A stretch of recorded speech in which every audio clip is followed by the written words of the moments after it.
আমি লুচি বেলছি, মেয়ে লুচিগুলো ছেড়ে দিচ্ছে আর আমার ভাই ছাঁকছে।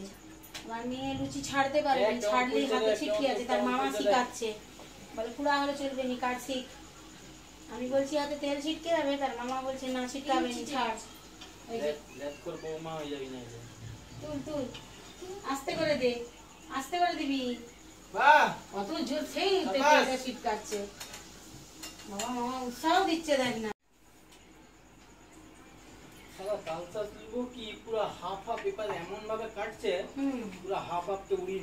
আনতে পারতি, আমি অনেকদিন খাইনি, যাবো আনেনি। তাছাড়া যাবনি কেন গো?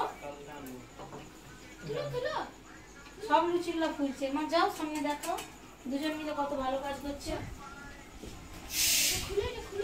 সব লুচিগুলো ফুলছে, কাছে যাও। উল্টি দাও, উল্টি দাও।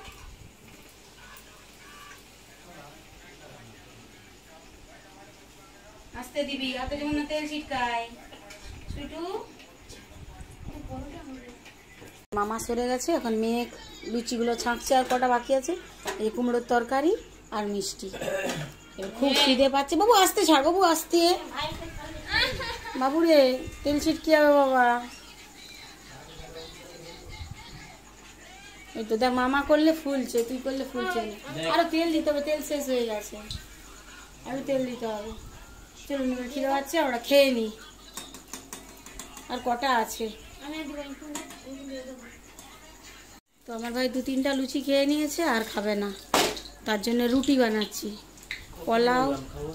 পোলাও, ফ্রাইড রাইস, লুচি এসব বেশি খাইনি, একটু লুচি 2-3টা খায়। আর ফ্রাইড রাইস আর পোলাও তো খাইনি, আমার ভাইও খায়নি, আমার বড়ও খায়নি। চিটে গেছে রে রুটিটা, ছাড়াতে হবে 2 হাতে।